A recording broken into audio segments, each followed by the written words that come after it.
Oh, yeah. Is it Tuesday already? No, it's not.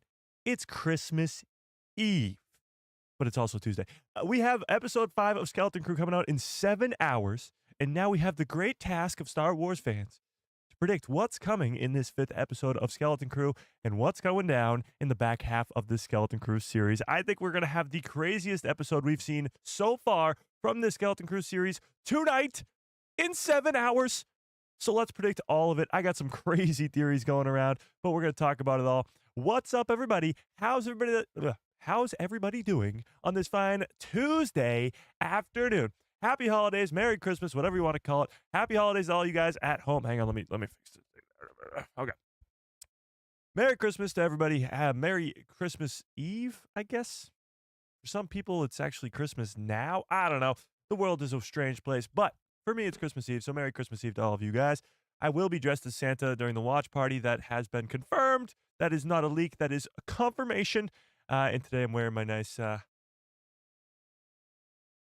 Vader Christmas sweater. Okay. But we got an episode to talk about today, an episode to predict, episode 5 of Skeleton Crew. Now, we know the history of episode 5s in the Star Wars Disney Plus world. They're incredible. They're the Shadow Warrior from Ahsoka, where you get to see Anakin versus Ahsoka in the World Between Worlds. It's the Book of Boba Fett, where Mando gets his N1 Starfighter. It's Mando Season 2, where Ahsoka gets introduced to the live action for the first time ever, and we get to learn Grogu's real name.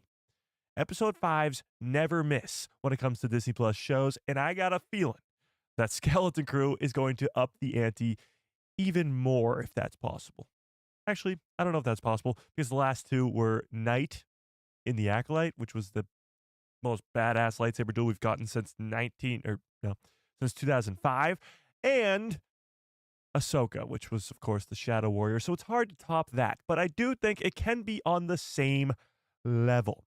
We might be finding the treasure tonight. We might be seeing bounty hunters tonight. We're definitely seeing more Brutus and the pirates tonight, but tell me your craziest predictions for this 5th episode of Skeleton Crew in the comments section, in the chat right now. And let's say hi to everybody in that chat, shall we? Okay, let me open up the chat first. Okay, here we go. Ellie, what is up? Jordan, Rennie in the house. Lee, how we doing? Fearless, what is up? Ian, how we doing? Sean, what is up? Skywalker Academy, what is up? Darth Vacunar, how we doing? Mando United, what is up? 50 Thunder, how we doing? Starship 66 in the house. Smilo Ren, how we doing? B-Man, what is up? Dustin in the house. Fern, how we doing? Austin Snow, what is up? If I missed you, you guys know the deal. Just yell at me in the chat. Let's give everybody a nice little Hello there.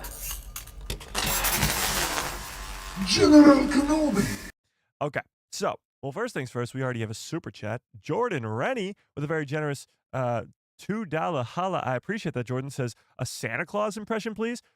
Jordan, I never do this, but I'm going to have to ask you to be patient, because I will give you the greatest Santa impression ever during the watch party in about 7 hours.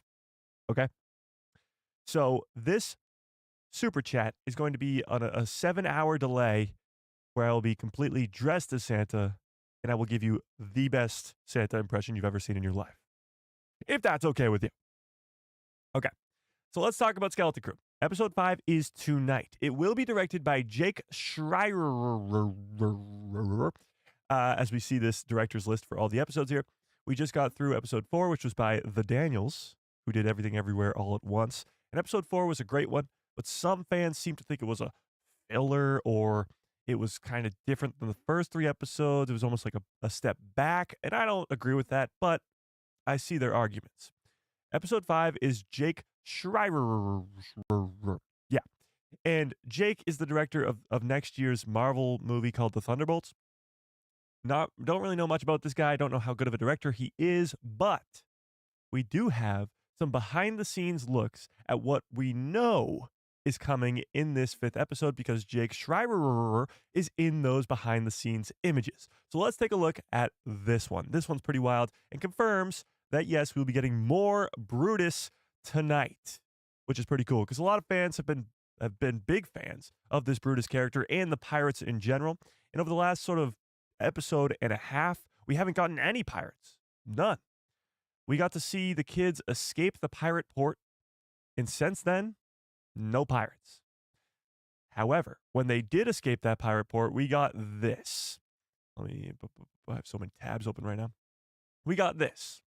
Brutus tell Gunter, who's played by Jaleel White, to put a bounty on his head. His head being, of course, Nawood. And he also says, and the kids too. So put a bounty on their head, confirming that there will be bounty hunters hunting down Jod and the kids, most likely in this 5th episode. Okay, so let's go back to that image for a second here. There's a few things you got to notice in this. One, they're in a ship of some sort, so we're going to see the inside of that ship from the 1st episode, that big pirate ship that we saw at the very start of episode 1. We will be seeing the inside of it. It's very sort of rusty and run down, it looks like here. We get some pirates in the background at control panels and stuff like that. But what's really interesting to me, and I don't know if it's just because it's behind the scenes or whatnot, but he doesn't have his blasters here. Brutus has blasters here, and they're pretty badass looking pistol things.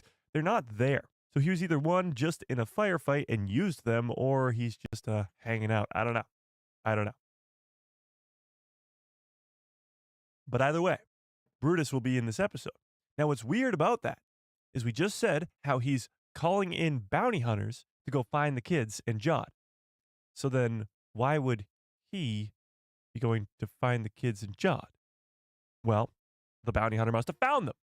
So here's the deal. I think we will be seeing bounty hunters tonight, whether they're new bounty hunters, whether they're old and epic legendary bounty hunters like Bosk or Dengar or IG-88 or Zuckuss or whoever.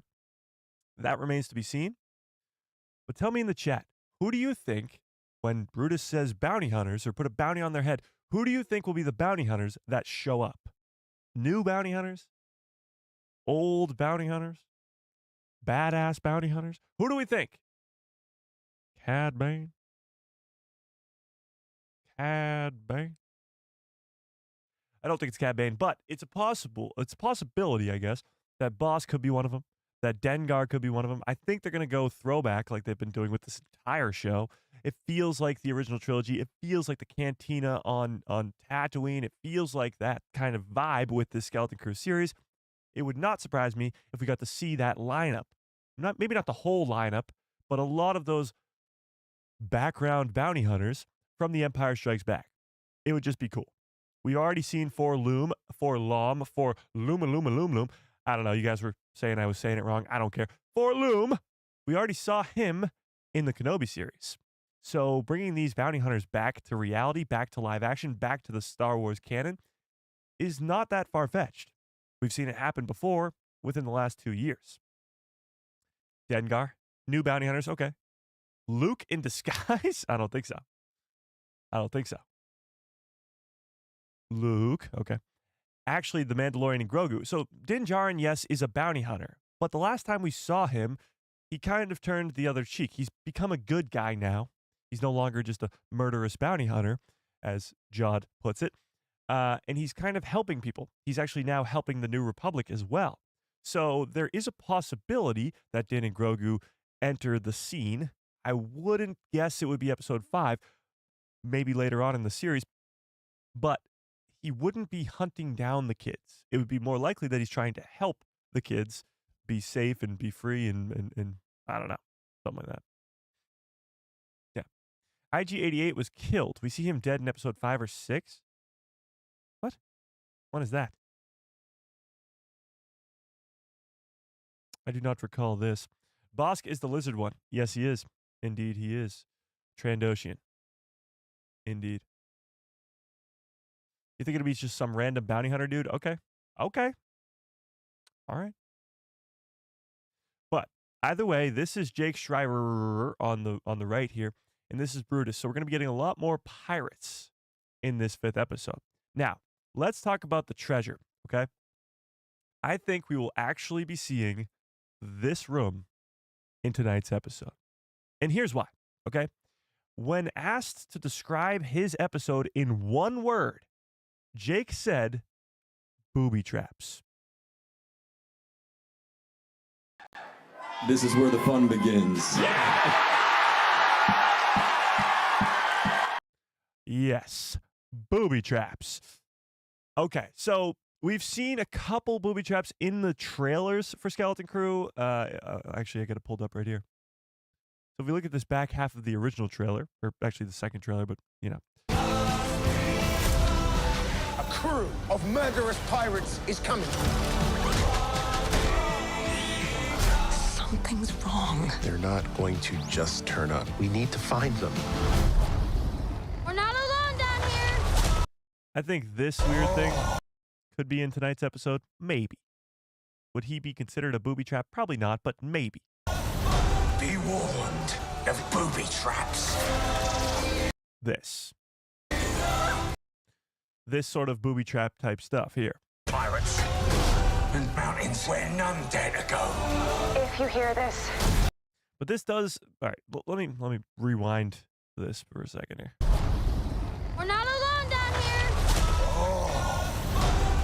I think we're finally going to this planet, this snowy, mountainy planet. I think that's where we're going in this 5th episode. The weird thing is, episode 4 ended in such a strange way, where they found out that SM-33 does know where At-Atten is because he's been there before, and his former captain told him to forget about it, and if anybody comes around, then to tear them limb from limb. But we don't know how we're going to get there. Still, they were on at Akron, and we have no clue as to how they're going to go from at Akron back to At-Atten without SM-33 killing them or without having the coordinates to get there. So the prediction that I had early last week, was that they're going to go to probably this planet right here, this snowy mountainy planet, because Jod probably has another friend. Just like episode 2 or 3, he had the friend, Kim, the owl, who knew all the star maps in the galaxy. He probably has another friend who's going to help fix SM-33, fix his memory, fix him to not kill them all, and have this guy or girl or whoever this mysterious character may be help them get back home, help SM-33 remember without killing them all. That's just a theory, but how else would they be getting to this planet? Why else would they be going to this planet in the first place? Now, the weird thing is, too, this planet, I think, has the treasure on it. I think this is the home of the treasure, not At-Atten, which is very strange. Because as it was described to us by Kim in that 3rd episode, At-Atten is supposed to be the only remaining hidden planet from those 9 lost hidden planets. And the treasure, that seems to be a myth now, is supposed to be on that planet. That doesn't seem to be the case. As we see in this trailer right here, this planet with the murderous bounty hunters, with the snowy mountaintops, with all that stuff, seems to be the planet where we actually get to see the treasure. Now, there's a few bits of evidence behind this where we see this ancient Sith writing, which also could be in tonight's episode, which is absolutely insane. But the ancient Sith writing, what I talked about before being the most important, by far the most important piece of marketing for this Skeleton Crew show, was this image. And it was released well over a month ago. Ancient Sith writing on the wall that nobody's able to decipher. When you look in the background, they're on that same snowy mountainy planet. So I think in tonight's episode, just episode 5, not 6, 7, or 8, just episode 5, we are going to the snowy mountainy planet. We are going to figure out what these ancient Sith texts are all about, and we are going to find the treasure. And if that's not enough, I also think in this 5th episode, Nawood is going to turn on the kids. Last week's episode, we got to see him save the kids. It was for his own benefit, but he saved the kids, gained their trust, and now I think in tonight's episode, we see him turn on them, stab them in the back, leave them out to die after they find the treasure. All just in episode 5. And that doesn't even get me started on the whole lightsaber debacle, which I don't think will be happening tonight. I think that will happen later on in the season. But there will be lightsabers, possibly Cal Kestis, possibly an Order 66 flashback. But I'm talking episode 5 specifically. We might just be going to the treasure room where we see the Weequay skull of gold with the golden throne below it, And we might see Nawood turn on the kids. You think episode 7 is when he turns on the kids? Well, episode 7 is going to be when we learn about Jod's backstory. Yeah. Oh, when we get the lightsabers? I agree. I think episode 7 will be when we get the lightsabers. Yeah. Jod's mom was an inquisitor? Okay, interesting. Interesting. We can talk a little Nina Nawood if you guys want. We can talk a little bit about Nina Nawood. But that will be later on. I want to talk episode 5 specifically, and then we can branch off into predictions for the rest of the season. Episode 5 will end with them going into hyperspace. I don't agree with that. I think episode 5 will end on a cliffhanger of Jod turning on the kids. The kids getting stabbed in the back by Jod Nawood. No Cal Kestis, and they will find the treasure by episode 8. No. This treasure is not the endgame. You got to think about it this way. What is the endgame of this show? The endgame of Ahsoka was to get Ezra back home, was to stop Grand Admiral Thrawn from coming back home. They failed. Ahsoka's a failure. What's the endgame of the Acolyte? The Acolyte, well, we didn't know going in, but the endgame was to get Osha to become the Acolyte. We thought it was going to be May, but it was Osha. What's the endgame of Kenobi? The epic fight between Vader and Kenobi, obviously. The rematch of the century. The endgame of this Skeleton Crew show is not this treasure. Maybe for Jod Nawood it is, but it is not this treasure. For the 4 kids and for us as the audience, the endgame is what is going on at Atten. Who hid all these planets? Why did they hide all these planets? Who is the supervisor? All those questions. What is the great works? That's the endgame. We know for a fact that Fern's mom, Wim's dad, will be in that supervisor tower. They make it back home and they go into that supervisor tower where nobody is supposed to go. So they will be getting the answers. And that will be in episode 7 and 8. This is tonight. This is tonight. The treasure. And if you don't believe me, I got more evidence. Don't you worry. Drake Shriver can be seen right here. That's Jake. And this is, of course, Wim. And this behind them is the treasure room.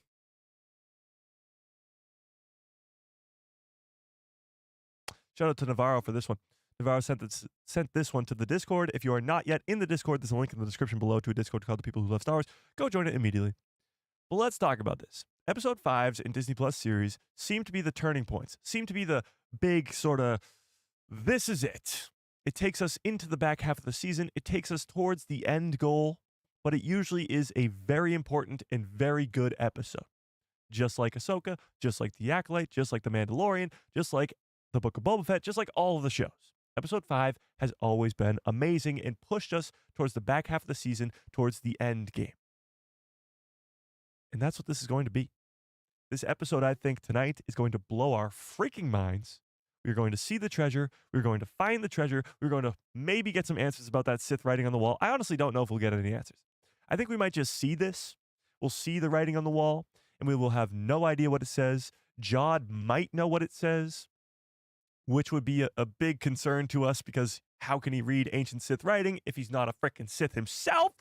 But I guess that's a story for another time. Now let's look at the sort of layout of the rest of the season, shall we? Let's say I'm right, which I usually am. Pat myself on the back. No, I'm kidding. I'm wrong quite a bit, but let's just say I'm right for now. Let's say tonight we do see the treasure. Let's say this happens tonight. We go to the snowy mountainy planet. We get through all the booby traps. We make it to the treasure. Well, then what is episode 6, 7, 8? Well, episode 6 is likely the fallout of Jod stabbing the kids in the back. How the kids are going to get rescued. Probably the pirates hunting them down. Maybe they get captured again. I don't know. Episode 7 is going to be the backstory of Jod Nawood. We know that for a fact. Jude Law has confirmed that for us. Episode 7 will give us all the answers to Jod, who he is, how he knows the Force, all that stuff. And episode 8 will be the endgame. It will be them getting back to Atten. It will be them giving us the answers to the supervisor and why the At-Aten was hidden in the first place and all that stuff.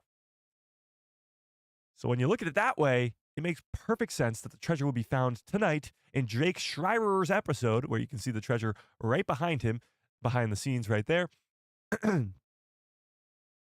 Oh, sorry. This is the thing that said when he was asked to use one word to describe his episode, he said booby traps. But right behind him, the treasure, as you can see right there, treasure right there. And at some point in this room, there is a trap door that the kids are going to use to escape from Jod. And it's possible that Jod actually gets SM-33 to turn on the kids too, but that would be wild. Yeah. But that's what I think is going down tonight. This is going to be the most insane episode so far. I think it could be the best episode so far. Not too sure, but maybe. No treasure tonight? Well then, what does this mean? What are we talking about here, chat? You really think they would give us a scene from the final episode in the first trailer for this show? No, that doesn't happen. We don't get final episode scenes in the first episode or in the first trailer for a show. It doesn't happen. This treasure is coming a lot sooner than everybody else expects because they think it's the endgame. It's not. This treasure is not the endgame for anybody except for Jod. The kids don't care about the treasure. I really don't care about this treasure, except for the fact that there's a Weequay skull right there. The treasure might give us some answers about who hid the treasure. I don't know. Tell me what you think in the chat. Tell me what you think in the chat. Oh my God, Jordan, ready with another very generous $5. Holla, God damn, Jordan. Says, how do you think Skeleton Crew will tie in with the rest of the Mandoverse? That's actually a great question.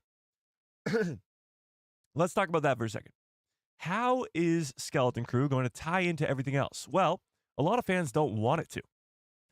When I've made predictions of Cal Kestis showing up, or Din and Grogu showing up, or whoever, Hondo Unaka showing up, when we've talked about those before, people have always said no.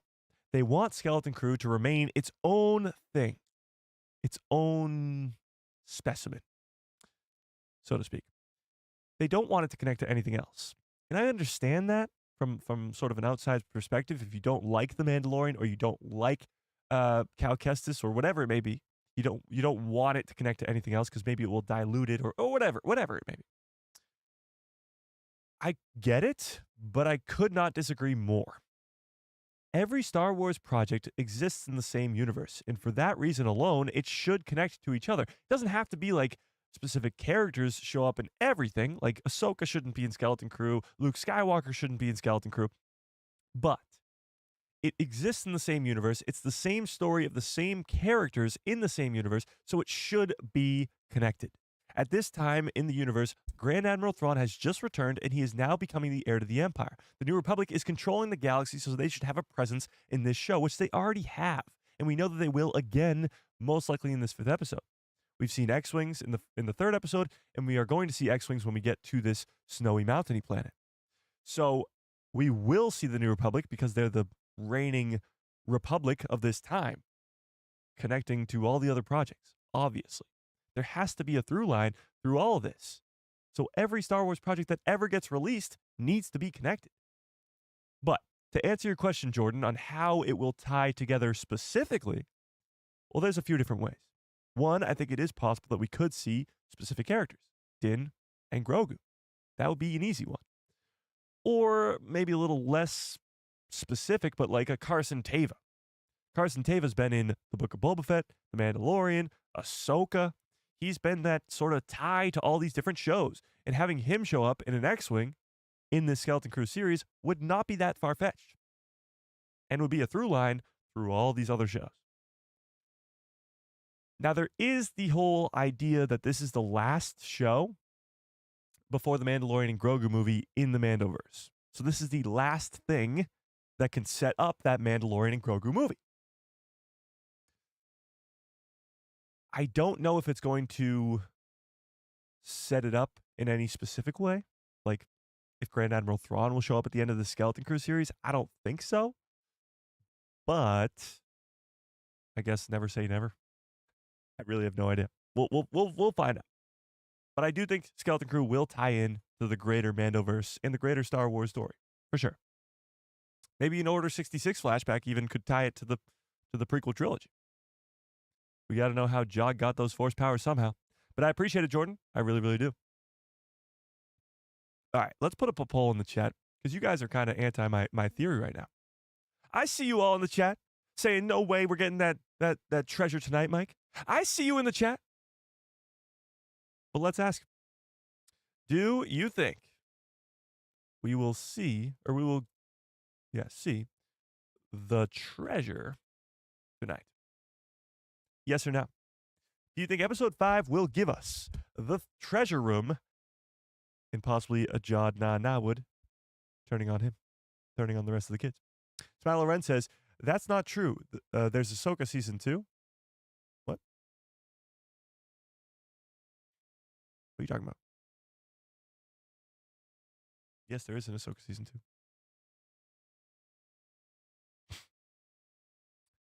All right. Tell me in the chat, what do we think? What do we think?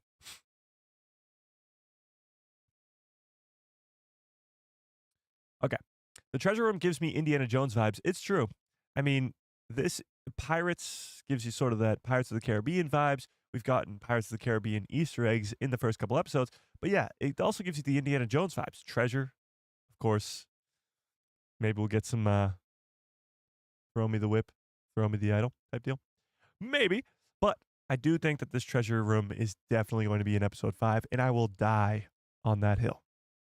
Here's the thing, chat. We've been right about 80% of the time for the Skeleton Crew series. Episode 1, we knew that they were going to find the ship lost in the woods, and they were going to take off. Episode 2, we figured that they were going to come to this pirate port, find Jod Nawood. That happened. Episode 3, we knew the owl was coming in.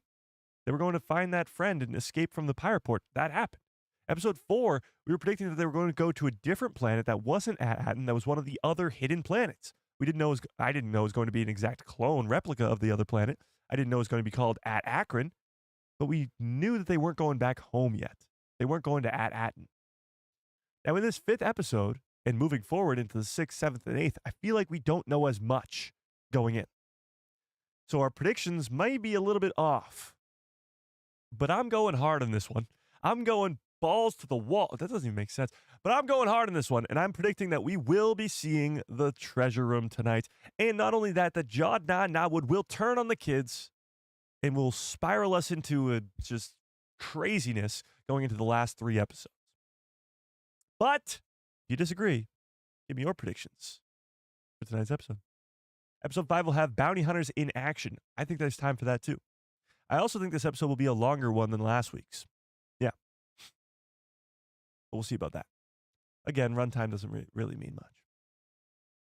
Yeah. Since the New Republic is still in this show, do you think that Hera or Ezra could be in the next couple episodes? Well, it's a possibility, yes. But do I think they will? No. Hera is sort of a general of the New Republic, so I don't think she'd be out there in an X-Wing just roaming around. Ezra just got back from a different galaxy, so I don't think he'd be just roaming around. But it's not, I'd say, out of the realm of possibility. I just don't think it's likely. Yeah. Not bloody likely. Yeah. What? Salad Von Bake?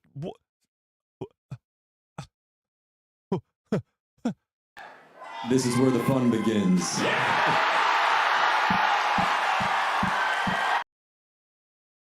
What? Salad Von Bako with a $50 super chat. What? I don't know what to do with my hands. Thank you. Holy crap. I appreciate that quite a bit. Says, let's read this with extreme detail. I wanted to say thank you for your channel. No, Salad. No. No. You don't thank me. I thank you. You don't thank me. I thank you. I wanted to thank you for your channel. I appreciate that. Thank you. No, no, no, no, no, no. Thank you.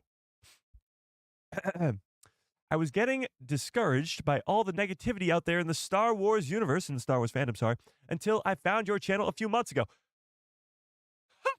This is a masterpiece. It's great to know that people who love Star Wars, as I do, are still out there. Happy Christmas. Happy Christmas right back to you, Salad. I appreciate that quite a bit. Holy shit. That's insane. You are very, very generous. I appreciate that. And yeah, the people who love Star Wars live on forever.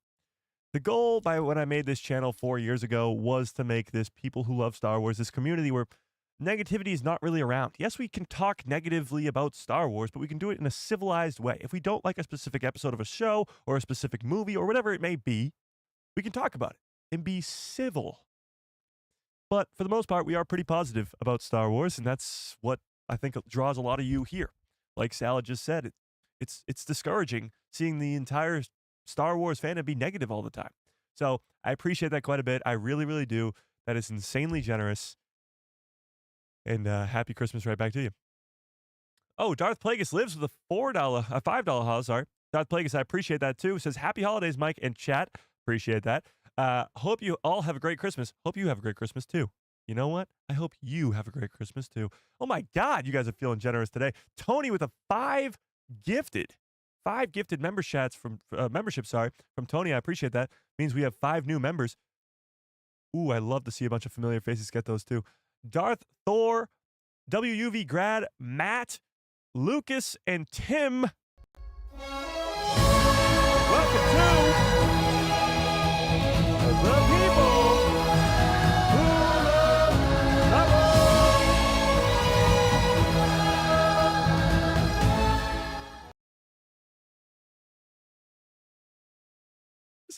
people who love Star Wars. Welcome to the people who love Star Wars. Appreciate it, Tony. Shout out to Tony. Darth Thor, WUV grad, Matt, Lucas, and Tim. I appreciate it. Tony quite a bit. Holy. What the hell's going on today, chat? Jordan won the lottery or something. Jordan with a very generous $51 holler. Just to one-up Salad, I guess. I appreciate it, Jordan. Says, over under 50% chance that we see witches in this show. Under. I'm going to take the under hard on that one. I do not think there will be any witches anywhere close to the Skeleton Crew series, and that would be a very, very, very big surprise to me. But holy crap, I appreciate it, Salad. I appreciate it, Tony. I appreciate it, Jordan. I appreciate it, Plagueis, quite a bit. That was insane last 30 seconds of the stream. But let's keep going, shall we? Selena, what's up?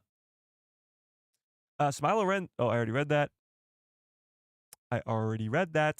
How come you're going to lure them in when the whole point is to stay hidden? What? I don't know what you're referring to. Ian, that's hilarious. Okay.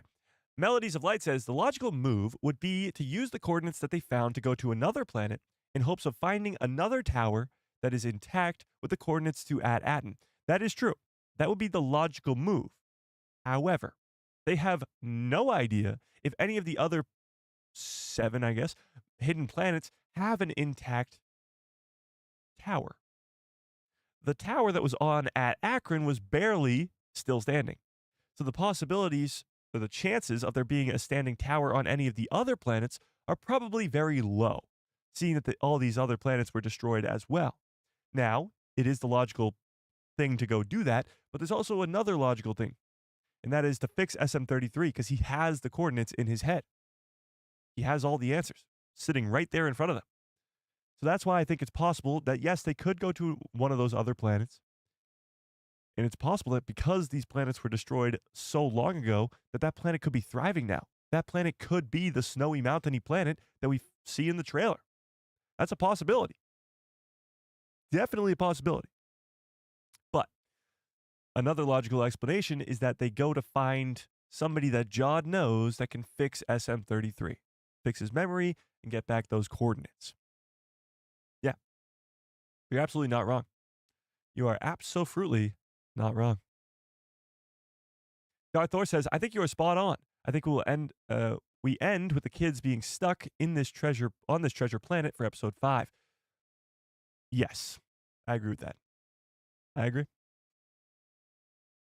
Notice there were no droids on Akron. Huh. I actually didn't notice that. But they didn't have any sort of reaction to SM-33. So it's not like they hated droids or anything like that. So I don't know. But yeah, you're right. There were no droids on Akron. That was weird. Good catch. Good catch. Star Wars 2, Merry Christmas right back to you. I appreciate you. Why are they heading to Lanupa? Yeah. And not another jewel of the Old Republic planets?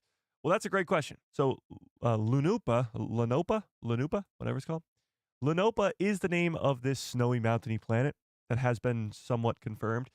So why are they heading here and not to one of the other jewels of the Old Republic? It's a good question, and I have no idea. My only logical response to that would be that Jod has another friend who can help fix SM-33. It's the only thing. Why are you saying Weequay skull? That's not a Weequay skull? What are you talking about? You're saying that this is not a Weequay skull?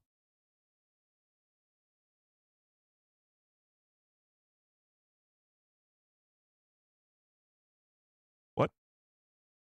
Are you telling me that this is not a Weequay skull?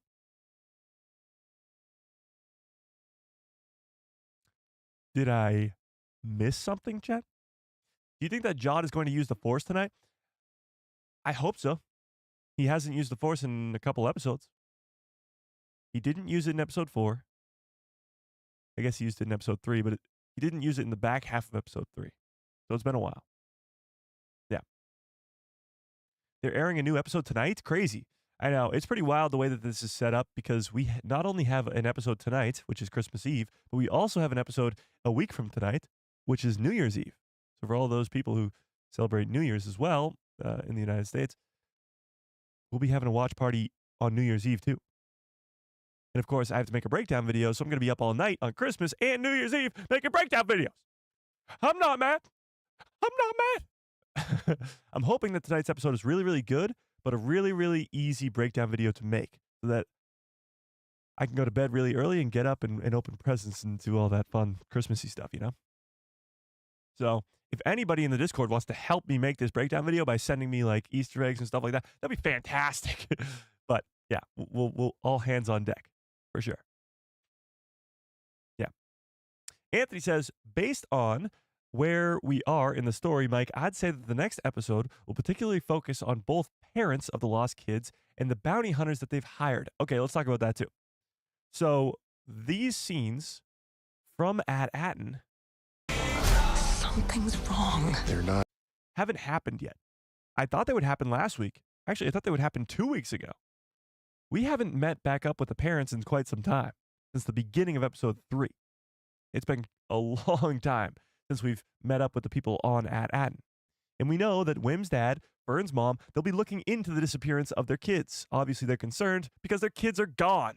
So they're going to be looking into it. Not going to just turn up. And they're not just going to turn up, as Wim's dad puts it. We see the supervisor's tower in the background, clearly foreshadowing where they're eventually going to end up. But I actually think because Wim's dad says this, they're not just going to show up. I think they are just going to show up. I think that's how the kids are going to come home. They're going to walk right in the door, and their parents are going to be looking for them, going crazy. But they're just going to walk in and be like, "Hey, how's it going?" They're going to be like, "Oh my God, you're safe." Blah, blah, blah. Like, but they are just going to show up. And then they're going to go to the supervisor's tower and get the answers that we've been looking for. But that's not in tonight's episode. I think this could be in tonight's episode, the parents looking for the kids. But I guess we'll have to wait and see. I guess we'll just have to wait and see. Oh my God. You guys are feeling extra generous today. I appreciate it. Inkling with a very generous $5 holla says, hope everybody has the best holidays. I appreciate that. I appreciate you all so much. An amazing community and channel. Can we get a Rancor impression? Oh, of course. A Rancor impression. I don't have it off the top of my head. I don't have it off the top of my head. I know maybe some of you guys have a Rancor off the top of your head, but I don't. Okay? Jeez.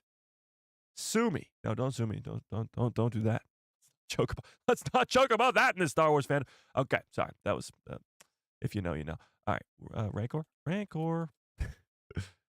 Return of the Jedi.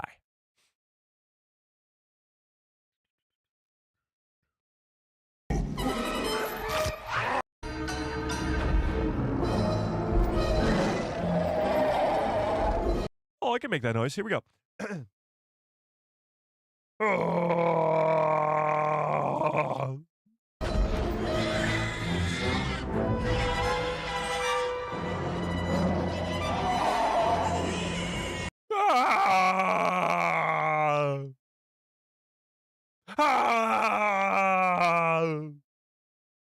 Damn.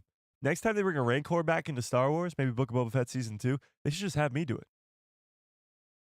They should, Lucasfilm, Disney, if you're watching, and we know that you are, hit me up. I could be your Rancor. I could be your No, Chewie's way different. Chewie's way different. Chewie's the Rancor was I don't remember what the Rancor was, but I'll work on it. Lucasfilm, if you're watching, I'll work on it. I'll work on it. But I appreciate it, Inklet. I really, really do. Very, very generous. What the absolute fuck? Jordan Rennie with a $52 hauler. You're just one-upping yourself now, Jordan. You're just one-upping yourself. 52. Do I see 53? 53. 50, 53. 50, 50, 50, 53. Do I see 53? Do I see 50, 50, 53? Do I see 53? No. Okay. But Jordan Rennie with a very generous $52 holla. Holy shit. Says, tell us what your Christmas day will consist of.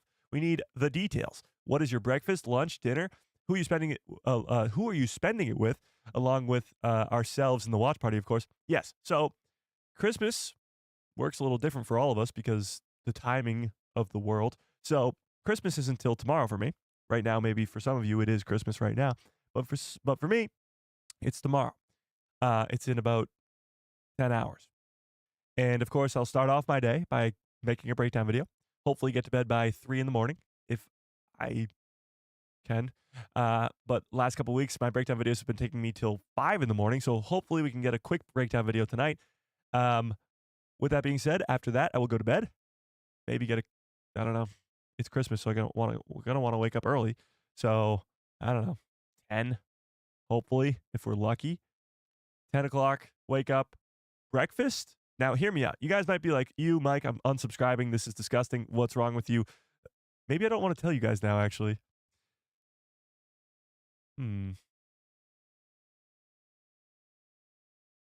We'll skip that for now. Then I go, I open presents, of course, after breakfast. Open presents, get hyped up for presents. They're probably going to be a lot of Star Wars stuff because people know I like Star Wars. If you haven't noticed, I like Star Wars. Just a little bit. And I'll open some Star Wars gifts and other gifts, of course. And then I will eat some candy canes, candy corn, and syrup. And then I will eat first dinner with my family, which consists of like turkey, stuffing, mashed potatoes, corn, you know, the goods. The goods. I'm very weird. I like to take my mashed potatoes, my stuffing, my corn, and just go.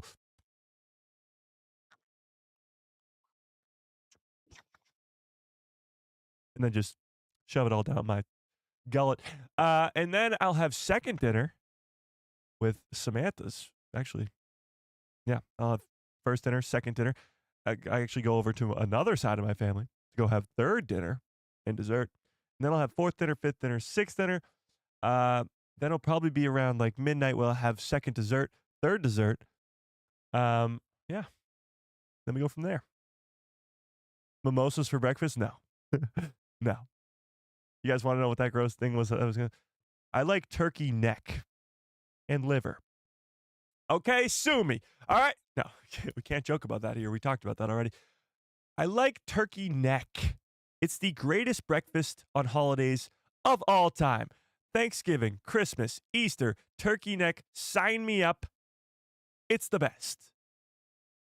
If you think it's gross, you're missing out. But that's what my Christmas day consists of. I already had Friendsmas yesterday, where me and my friends gave each other all of our presents. I got some pretty epic ones, actually. Lego Star Wars set, too. It's upstairs, but I can go show it to you guys if you want. But yeah, that's what Christmas... yes, the neck. Okay, the neck. All right? The neck. What's a turkey neck? Well, you know how a turkey, it looks like a turkey? It has a neck. And I eat that.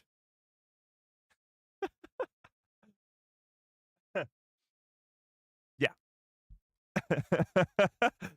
Yeah. Why the neck? Because it tastes good, okay? What do you want from me?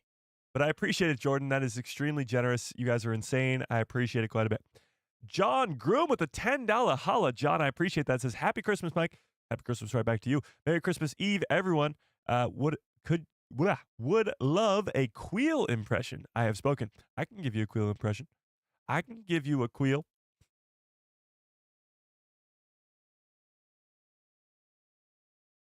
There we go. I have spoken. I have spoken. I have spoken. I have spoken. I think this is just all him saying I have spoken. I have spoken.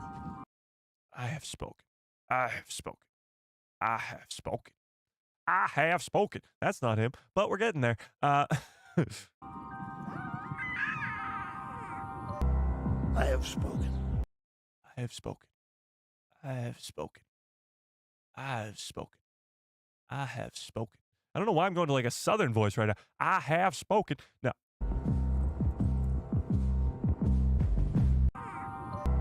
I have spoken. I have spoken. I don't know. I can't find it. I can't find it. I really tried, John. I really tried. Oh my God. You guys have lost your minds today on Christmas Eve. Holy crap. That's crazy. All right. I appreciate all the super chats. I really, really do. You guys are feeling extra generous today, and I appreciate it quite a bit. Well, let's keep talking Skeleton Crew because we got a big episode coming tonight. A big one. Not a small one, a big one. So let's talk about it. What's your favorite Christmas song? All right. This has been a big discussion for the last couple weeks. What is the best Christmas song? Now, let's have chat weigh in. What's everybody's favorite Christmas song? Favorite Christmas song, chat?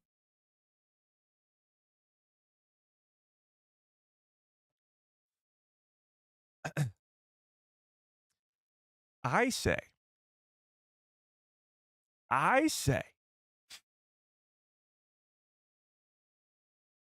Nobody said the one I like the most. Not yet. None? Damn, Darth Thor, not a Christmas song fan? Baby It's Cold Outside. Canceled. Baby It's Cold Outside got canceled last year. Don't you remember? Or maybe it was 2 years ago. Something like that. That was funny. Fairy Tale in New York. First Noel. I really want to try Alligator. Oh my God. You guys are making fun of me for Turkey Neck. None of them? Okay. Sad. As a person who works in retail, I would have to say none of them. I have my reasons. Yeah, that would suck. Listening to Christmas music 24/7, or I guess for your whole shift, that would suck. Rocking around the Christmas tree, that's a good one. Oh Holy Night, good one too. Snow Days on Tatooine? That'd be cool.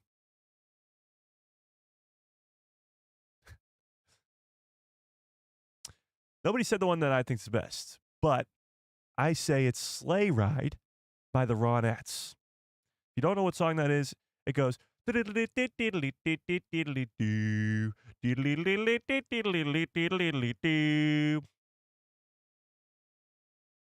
know?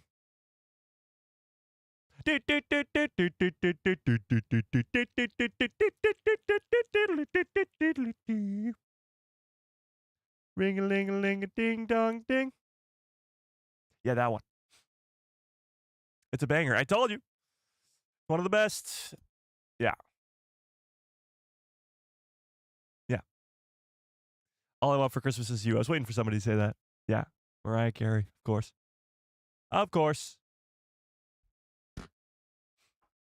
Okay, let's get back on topic today, shall we? Skeleton Crew. Episode 5 comes out in 6 hours now. And you guys don't agree with me. You don't think we're getting the treasure room tonight? Actually, whoa. Hold up. This poll is way closer than I thought it was going to be. Only 52% of you say no, we won't be seeing the treasure tonight. That means 48% of you agree with me? Let's go! I think the treasure room is coming tonight. I think this will be in tonight's episode because of Jake Schreier right here. He's directing tonight's episode. This is the throne room. I mean, the throne room. It is technically a throne room, but it is the treasure room with a throne in it. So the behind the scenes looks like he's going to be the one who directs this episode. Now, the big issue is, how are you going to throw all of this in one episode? Not only are they going to arrive, or first of all, not only are you going to have these two arguing about finding their kids, We need to find them. but also this planet with X-Wings in the sky right here, pirates, because we see a Jaleel White's character right here in the X-Wings in the sky right there, bounty hunters, because Brutus has been sent in bounty hunters to go find the kids and Jod, and to top it all off, Brutus himself, as this is Jake Schreier off to the side here. So this is either going to have to be a really long episode or a really jam-packed episode. Either way, it's going to be good. We know for a fact, because Jake is right here, that we will be seeing Brutus in the Pirates. And we know for a fact, because we see Jake Schreier right here, that we'll be in the throne room, in the treasure room. Not throne room, treasure room. It's very interesting. Treasure coming tonight. So let me put up a new poll. And this new poll is going to say, do you think Jod Nawood will turn on the kids? Not tonight, but just ever. Do you think Jod will stab the kids in the back half of this Skeleton Crew series?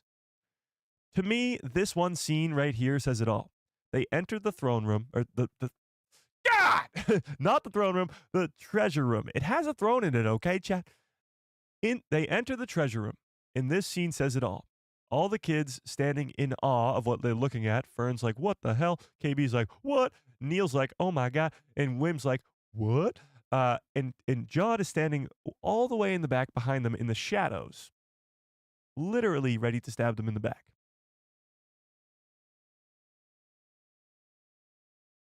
So, let me put up the poll in the chat. Well, I'll end this one. By the way, so 53% of you say no, you don't think we'll see the treasure room tonight. And 46% of you, math is not mathing, say yes. All right, let's put up this poll. Let's put up this one. Do you think Jod will turn on the kids? And this doesn't mean in episode 5, it just means at all in the Skeleton Crew series. Yes or no? Because episode 4 did try to make him look like the good guy, the guy who comes in and saves the day for these kids. He was like, oh yeah, I'll take the 4 kids. He's like, over all of our best hides and everything. He's like, yeah, take the 4 kids. But it's really just because he needs those 4 kids to get back home. Now that he's realized that SM-33 is the answer and not these kids, then it's possible that we could be seeing Jod turn on them. Is Jod really a good guy? Is he really coming around to these kids, or is he going to turn on them? What do we think, Chad? What do we think? Yes, and I think he will betray them tonight. Okay, I like it. Another Mike who loves Star Wars says, have we considered that the throne room, treasure room, sorry, is not the At-Atten treasure from the myth and legend? So you think it's just a different treasure entirely? I have not considered that. That'd be pretty wild. Because I do think that this treasure, this treasure room that we see in the trailer, is actually from this snowy mountainy planet, not At-Atten. So that's actually pretty interesting. It's possible that this treasure entirely is not even the treasure that they're looking for. It's not the At-Atten one. That's a nice theory. I like that a lot, actually. I like it a lot, Mike. Oh, I just missed another. Jordan Rennie won the freaking lottery today or something. Jordan, you're absolutely insane. I appreciate it quite a bit. says, do you think we will see a Christmas/Life Day reference in episode 5? That would be pretty interesting. I'm going to say no because they had no idea when this show is going to be released. Like, Skeleton Crew has been postponed so many times that they probably didn't know that episode 5 would be releasing on Christmas Eve at any point. But maybe.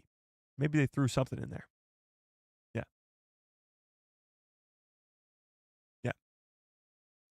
Possibly. Andy K says, I'm so busy at work today. Hopefully I can watch between work and tonight's episode.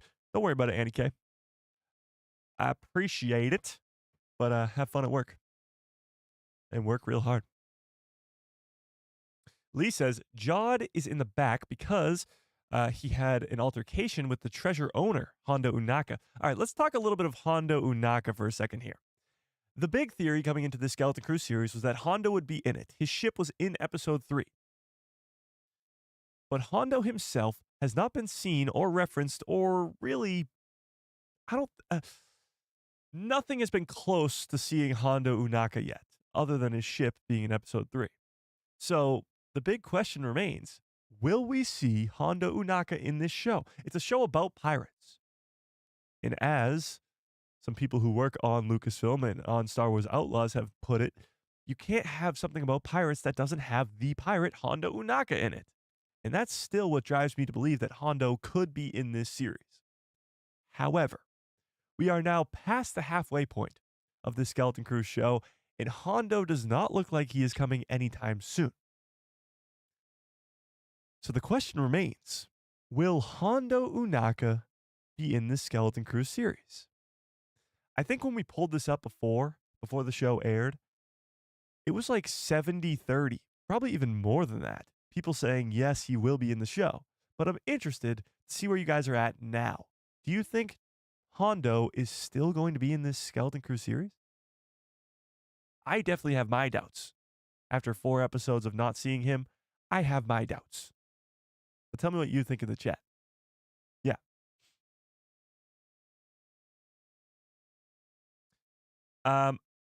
Justin says, who else likes Captain Brutus besides me in this chat? I love Captain Brutus. Captain Brutus is badass as hell. And, like we mentioned before, he will be in tonight's episode. At least, hopefully, in a bigger role. But we'll have to wait and see. I wonder if the pirates are going to make it to At-Atten too. Like somehow track the kids back home. And in some big battle on At-Atten. The battle for At-Atten. Star Wars 2 says, he's not a bad guy, but he would brush aside the kids for himself. He's selfish. Well, he's sort of like Han Solo. Like they've been talking about the parallels between this character of Jod and Han Solo since long before the Skeleton Crew show started. Jude Law has mentioned how his character is inspired by Han Solo. But Han Solo goes on a character arc where he becomes a hero. He becomes a rebel. He becomes one of the main heroes of the galaxy. Saves the entire galaxy multiple times. I don't know if Jod's going to do the same. I feel like he's going to be the Han Solo that we meet at the beginning of A New Hope, but he's not going to be the one at the end of Return of the Jedi. I don't know. Episode 4, he does save the kids, but again, it's only for his own benefit. When he's trying to talk to SM-33 on the ship, he's still trying to only benefit himself. You know? I don't know. I guess we'll have to wait and see. Oh my God, another Mike who loves Star Wars with a very generous $10 holla. You guys are absolutely insane today. I appreciate it quite a bit. This is Merry Christmas, Mike. Merry Christmas right back to you, Mike. So thankful for your channel and positivity. By the way, you're catching Star Wars Meg with subscribers. May the force be with you. Star Wars Meg, shout out to Star Wars Meg. How many subscribers does she have? I have no idea. But that would be an honor. I mean, Star Wars Meg is one of the staples of the Star Wars community, and it would be great to be up there right with her. It'd be great. It'd be fan-freaking-tastic. Love Star Wars Meg. Still think she's an AI robot, but, you know, what are you going to do? Just kidding, Meg. Much love. Yeah. Yeah.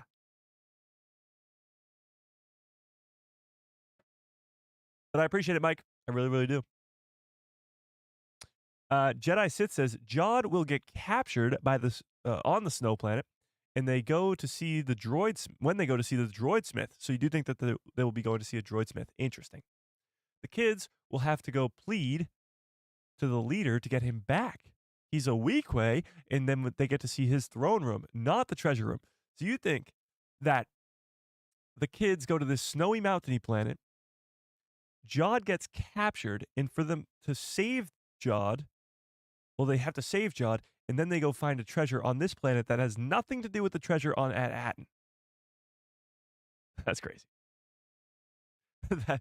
That's crazy. I like the theory that there could be two treasures in this show, and this treasure room right here is not the one on At-Aten, because I don't think this is on At-Aten. But that would be so crazy. Like, it would be a real big twist. You throw this in the trailer, this crazy throne room, treasure room thing in the trailer, and then you give the big reveal that none of this is on At-Aten. That's crazy. That's crazy. Another Mike who loves Star Wars says, "You're welcome, Mike. Hope you and Sam have a great holiday together. I appreciate that, and I will relay the message, and I'm sure she will love that." Yeah. We were watching the Clone Wars last night. We just got to season 2 in the Mandalorian arc, and it's awesome to see her watch it for the first time because she's never seen the Clone Wars yet. She's watched all the movies. We watched through all the movies, but she's never seen the Clone Wars. And the Mandalorian arc, first getting introduced to Satine, the Death Watch, seeing the Darksaber for the first time, pre-Vizsla, is voiced by Jon Favreau, all that stuff. It's really, really cool. It's refreshing me on that stuff because I haven't watched it in a little bit. And of course, seeing her watch it for the first time is so cool. Yeah. Yeah. That throne room is just Neil's basement? Oh, okay. Okay, Justin. Okay. Okay. Lee says, Mike should have added an other to this because I think he will make a selfish choice, but not turn on them, and he will come back and save the day. But that will be still him turning on them. Even if he comes back in the end and saves the day, at some point, I think he will be turning on them. Yeah. Neil's getting Order 66th? No. I certainly hope not. Voting no because it will make me cry when it happens. But it will still happen. You're just voting no because you don't want it to happen. By the way, 65% of you say yes, you think Jod will turn on these kids. That's pretty big. That's pretty big. 65-35? That's pretty wild. Brandon says, fun fact, did you know that John Williams composed the 1978 original Superman theme? Yes. If you have not watched the new John Williams documentary that's on Disney Plus that came out a couple months ago or whatever it was, go watch it. It's incredible. You don't realize, or maybe you do realize, but even still, you don't realize how many amazing scores from the 70s, 80s, 90s, 2000s that he did. Like so many. Yes, Superman, which is, I mean, when you think of a superhero theme, it's the Superman theme. Of course, Star Wars, without John Williams, Star Wars isn't what it is. But he has Jaws, he has Jurassic Park, he has the early Harry Potter movies. He has, of course, Indiana Jones, Schindler's List. Like, the list just goes on and on and on. And you're like, oh my God, he really, truly is the GOAT. I mean, he is. Yeah.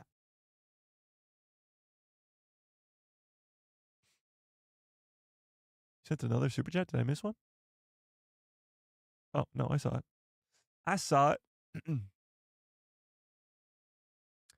I saw it. Who will die in Skeleton Crew? LOL. Well, you know I love to make death predictions, but I don't think any of the 4 main kids will die. I mean, there's always that KB medical issue that she has. Maybe KB will die. No, I don't think any of the 4 kids will die. Jod, I think, will survive too. You don't bring Jude Law into Star Wars and then just kill him off like that. Some of the pirates might die. Brutus, maybe. Jaleel White's character, Gunter, maybe. Obviously, some just side characters will die all over the place. But for the main crew, I don't think any of them will. Yeah, I don't. Which might be a bad thing, because I'm usually predicting people dying, and then they don't die. So if I'm predicting people not dying, then maybe they will die.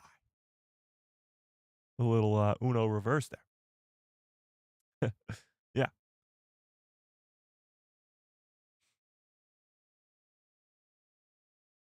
Maybe it's Hondo's house. Well, again, somebody said it wasn't a Weequay skull, but this is a Weequay skull. This could be Hondo Unaka's treasure. If we're talking about it not being at Atton's treasure, this could be Hondo Unaka's. It's possible. The weird thing that I want to go back to is that when Jake Schreier, director of this 5th episode, right here, was asked to describe his episode in one word, he said booby traps. So it's not that we're just going to be getting, or possibly going to be getting, the treasure in tonight's episode, but it's the fact that we are going to have to get to that treasure. All the booby traps that they're going to have to go through to get to this treasure. This 5th episode might really feel like an Indiana Jones movie, but with 4 kids, or I guess the Goonies movie, where they're going through booby traps to get to this treasure. It's possible. It is possible. And what a lot of people did talk about earlier in the stream is that the next episode, episode 6, which is next week, is the Bryce Dallas Howard episode. And it just so happens that episode 6 was almost all of the kids' favorite episode. So all of the, and episode 5, they said episode 5 or episode 6, all of the kids' favorite episode. That means the girl who plays Fern, the girl who plays KB, the kid who plays Wim, the kid who plays Neil. They all said that their favorite episodes were 5 and 6. So keep that in mind as we're about to go watch episode 5 and episode 6. And of course, Bryce Dallas Howard is a Star Wars legend. Yeah.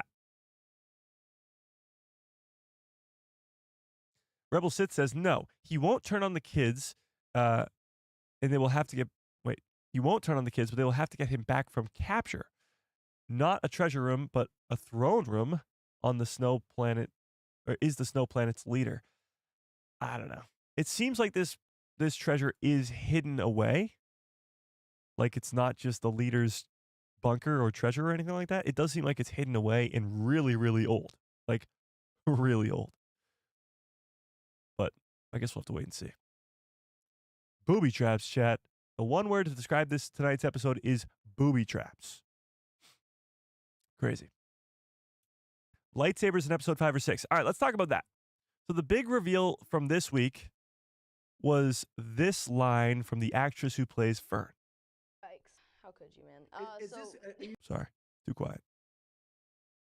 Is this a unique series because it's from a kid's point of view? Definitely. It's never been done before? Yeah, that's something that I really love about Skeleton Crew, is that it has all the best things about Star Wars, you know, the lightsabers, it has all the best stuff.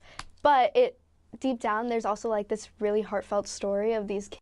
So the big reveal this week that we talked about on Thursday's live stream, Saturday's live stream, and of course today, is that she mentions that Skeleton Crew is going to have all the best stuff in Star Wars. Lightsabers. Now, so far, through 4 episodes, we haven't seen a single lightsaber in the Skeleton Crew series. Will we see one in tonight's episode? I don't think so. Episode 5, I don't foresee having a lightsaber anywhere. But maybe. Maybe in the throne, in the treasure room. Maybe, I don't know. I think the lightsabers are going to be held off for a few different options. One, Cal Kestis coming into live action, which I've been a proponent for since this show got announced, which would be incredible.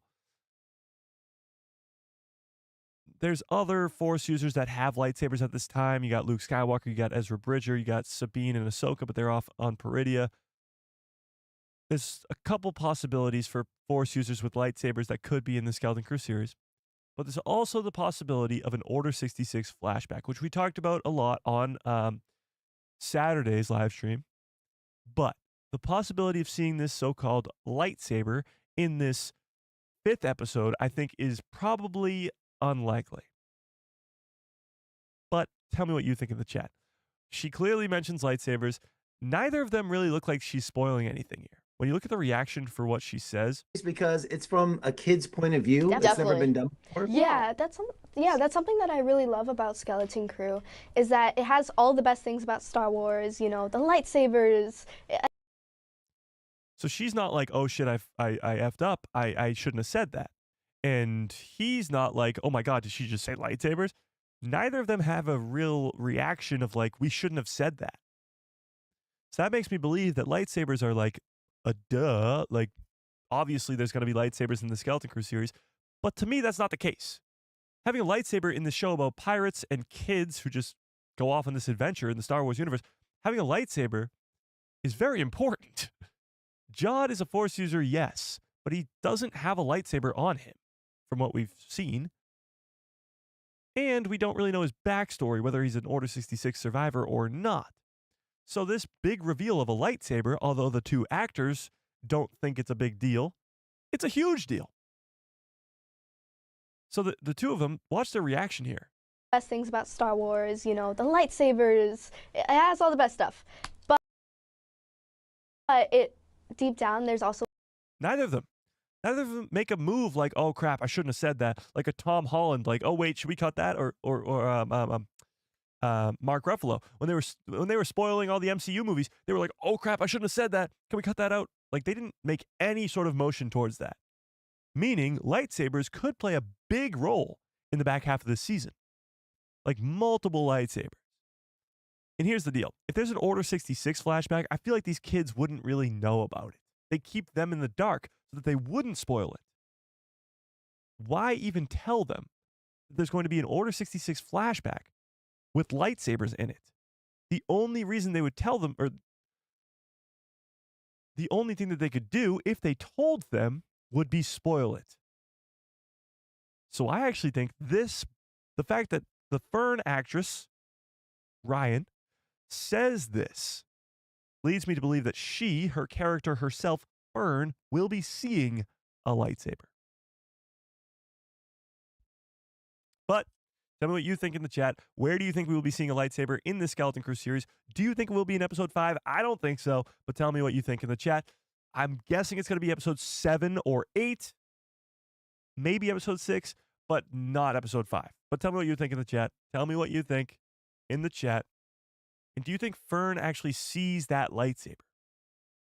Because why else would she know about it? Lucasfilm is so good at a lot of things, but one of them being keeping a secret. Think about all the secrets they've kept over the last 5 years, from Luke Skywalker showing up in The Mandalorian Season 2. That was the biggest thing ever, and nobody saw it coming. Huge secret kept. Obviously, there's a bunch of other ones, but that's probably the biggest one. So they're really good at keeping secrets. So why on earth would they tell the 4 kids about the Order 66 flashback that could be coming in episode 7 if they were trying to keep it a secret? Because those kids have nothing to do with that scene. Nothing. Zip. Nada. So the only logical explanation to me would be that Fern and these other kids see lightsabers in this show. And the only explanation for that would be Jod finds one. Ezra comes in. Cal Kestis comes in. Luke Skywalker comes in. Asajj Ventress comes in. Barriss Offee comes in. Quinlan Vos comes in. Like I'm just listing off potential characters that could still be alive with a lightsaber during the time of the Skeleton Crew series. So tell me in the chat, what episode do you think we'll see a lightsaber in? And do you think it will be an Order 66 flashback or just somebody actually having a lightsaber? The possibility of seeing Cal Kestis or somebody else in live action for the first time ever will be insane. Yeah. What do we think? Sabers could be in the treasure room. They could be, but when you look at the treasure room, and again, they could have cropped them out or something like that. When you look at this treasure room, you don't see any lightsabers. You don't see any Jedi or Sith artifacts at all, actually. You look around, there's no holocrons, there's no lightsabers, there's no kyber crystals, there's no nothing. It's really just a bunch of gold and just chalices and cups and vases and stuff like that. It's just your normal earthbound treasures. There's no real like Star Wars-y looking treasures other than the giant Weequay skull. To me, they might be hiding something, and maybe there is a lightsaber or two in this treasure room, which would be insane, which could imply that we would be seeing a lightsaber tonight. But tell me if you think that in the chat. John Groom says maybe they find an old lightsaber in the throne room. Like I just said there too. what if there's a High Republic lightsaber in the treasure room and the kids try to use it? So it seems like a lot of you guys are going down the path of they just find a lightsaber on the ground. That's what this lightsaber they're talking about is. They just find it on the ground. Now, the big question will be, well, if they do find a lightsaber, do they keep it? Who keeps it? Does Jod keep it? Are there multiple lightsabers? Are all 4 of these kids going to be walking out of the treasure room just going, like all 4 of them just, you turned her against me.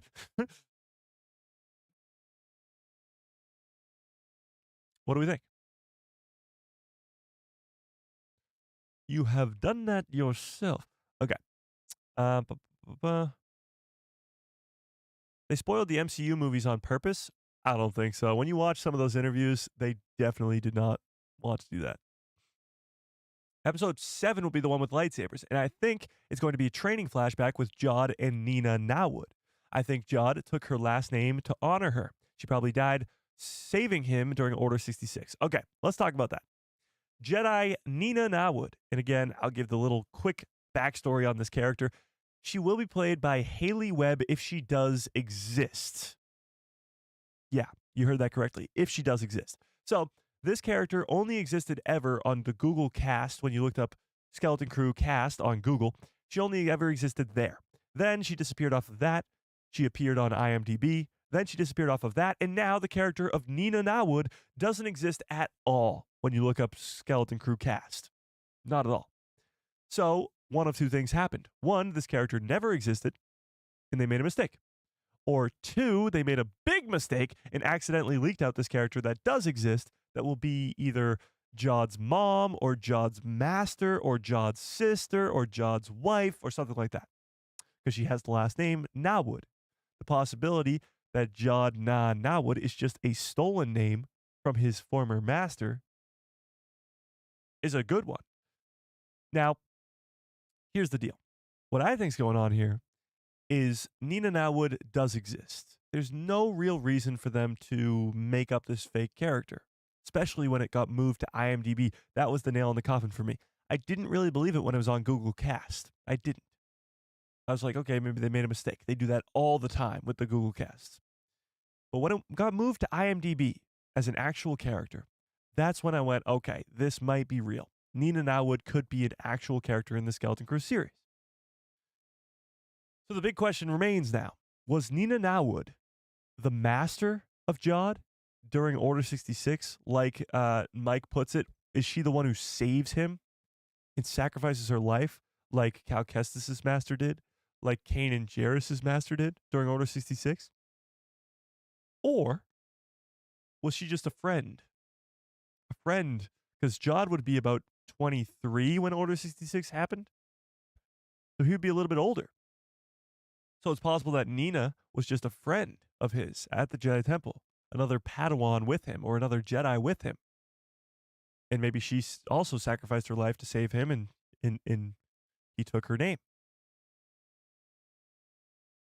That's also a possibility. Tell me what you think.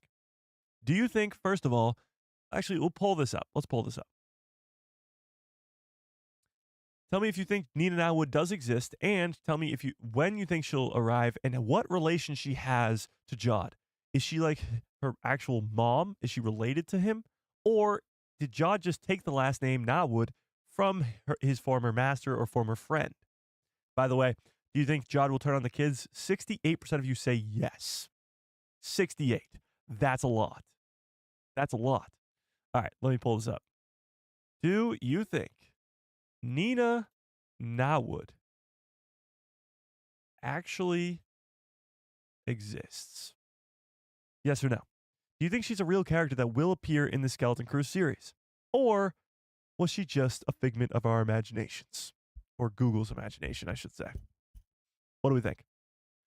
Oh, Lee with a very generous $10 holla. God damn, Lee, I appreciate that quite a bit. This is Happy Holidays, Mike. Happy Holidays right back to you. Appreciate you, dude. Much love, peace, and hugs to all your family, etc. Best Balatik. Tell that to Kanji Club.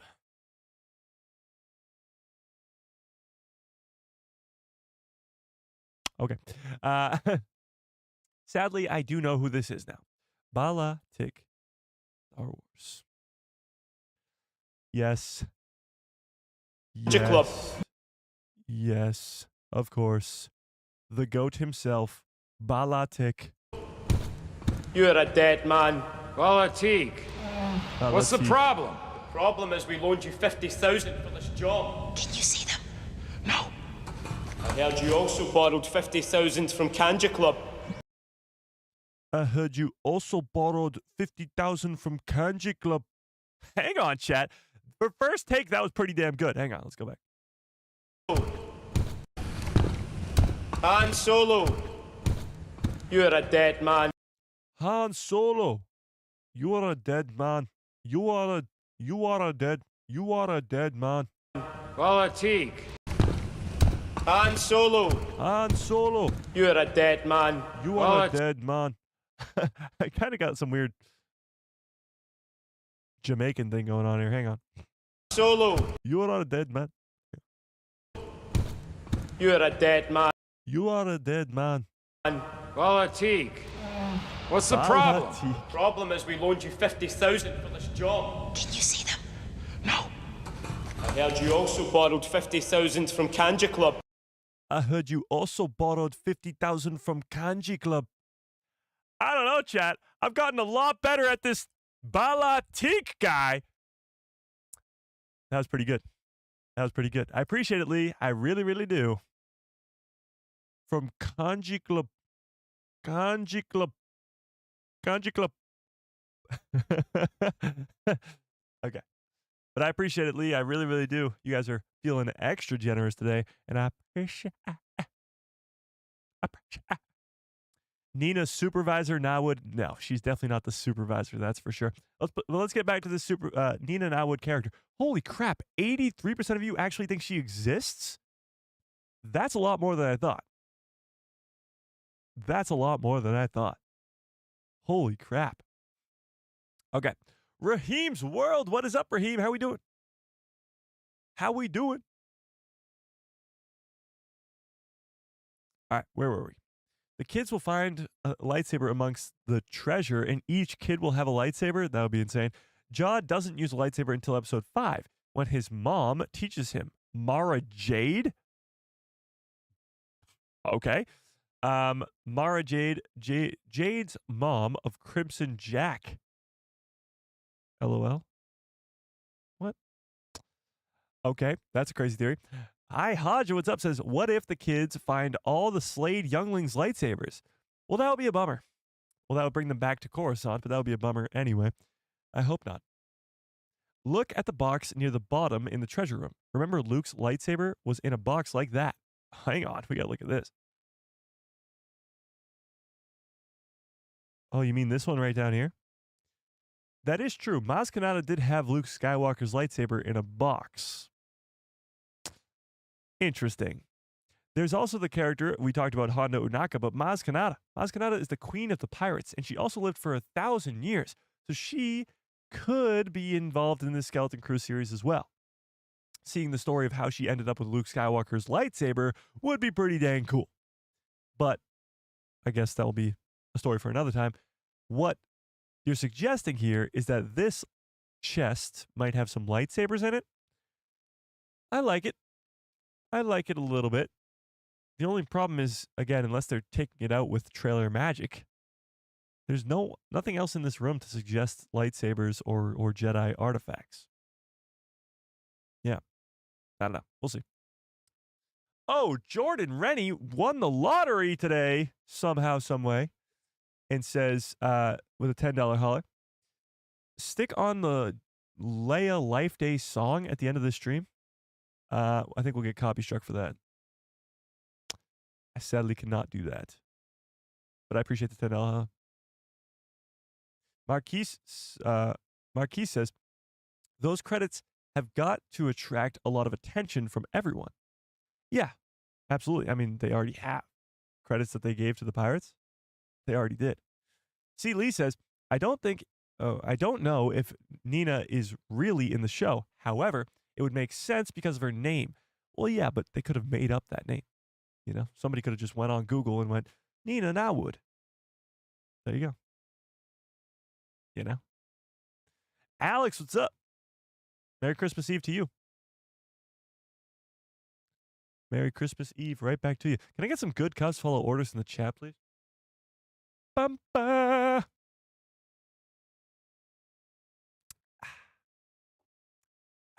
Okay. Rebel Sith says Neil's dad is the supervisor. One, his species is depicted as royalty on both the murals on the at worlds of at Akron and at Atten. And two, no other of his species are on both worlds. His dad is not there in the parents' worrying scene. I get where the theory's coming from, but I don't think it is. First of all, the supervisor's been around for quite some time, so I don't think it's somebody who's alive. It's probably a droid. Second of all, wouldn't they not be asking for the supervisor for this droid? They'd just be asking for Neil's dad? Wouldn't they just be turning to Neil's mom and being like, can you tell your husband to go look for our children? You know? Yeah, no.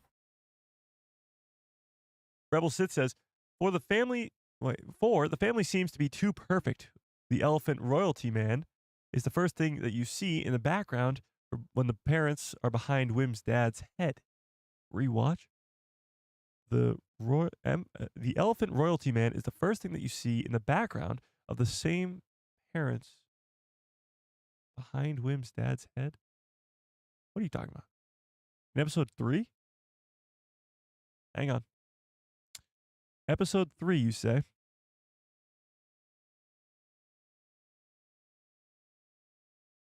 Behind his head?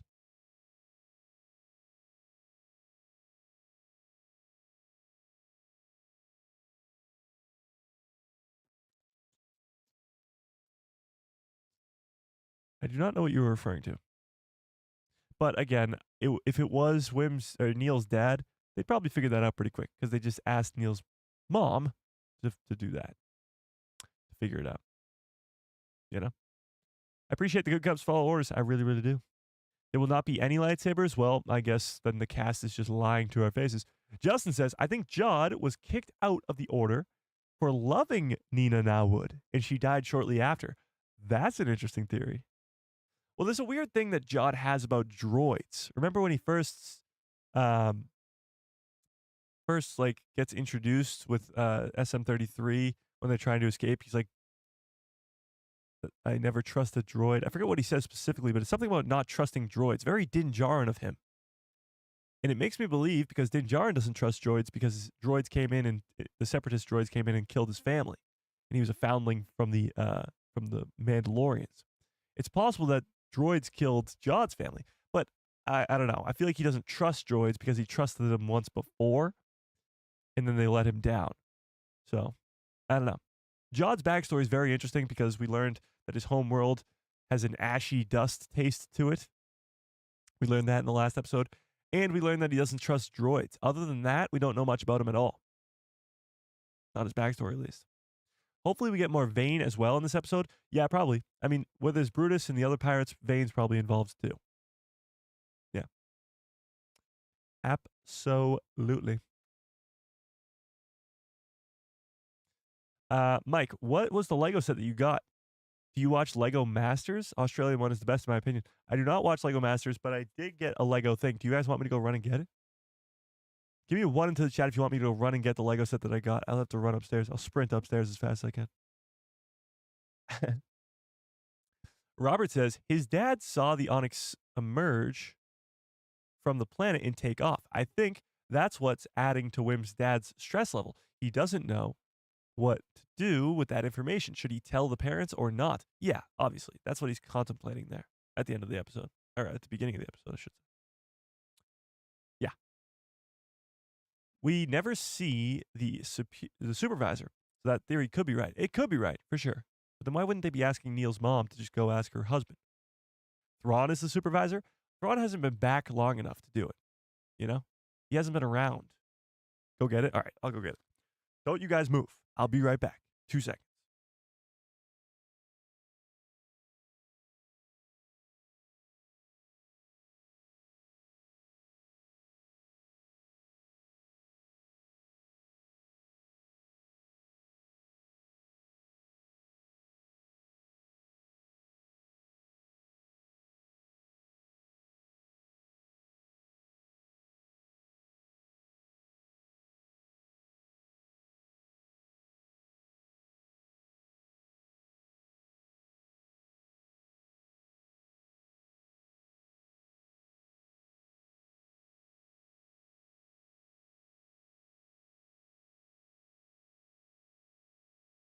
Did you guys move? Whoa. I just sprinted upstairs. I'm out of breath now. Okay. Where was I? Oh, you want to see the Lego set? Of course. It's Brickheads. It's all Phantom Menace characters. Of course, you got Maul, Qui-Gon, Captain, what's his name? Captain, the hell's his name? Queen Amidala, Anakin. Look at tiny little Annie. And of course, Jar Jar. Yeah. So it's the 25th anniversary one. Because it's the 25th anniversary of the Phantom Menace and Star Wars Legos, I believe. Yeah, 25 years of Star Wars Legos. So, one of these cool ones. Pretty cool. I think Jordan stole someone's credit card. Did he send another super jet? My God, Jordan. Jordan with another $2 holla says, a Noah impression from Battle of Endor, please. Noah from Battle of Endor? Let's look it up. Noah. Battle of Endor. If I can even find one. Oh, the old dude? Okay. Get her out of here, Wicked.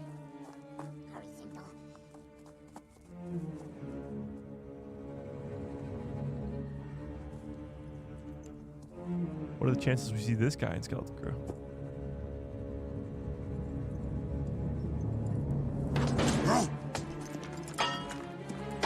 Check out this epic fight scene. Hang on. I gotta get him saying something. Get her out of here, Wicked. Get her out of here, Wicked. Get her out of here, Wicked.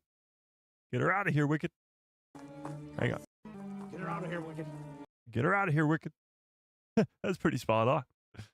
Does he say anything else in this?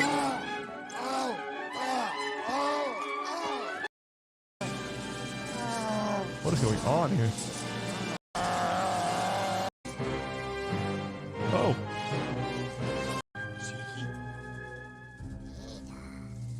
Say now, you come back from there. Say now, you come back from there. Y'all come back now.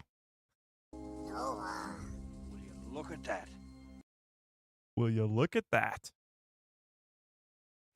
Okay. The more you know. I appreciate it, Jordan. I really do. Okay, so let's take another look at this. So yeah, 25th anniversary, Phantom Menace characters. Pretty cool.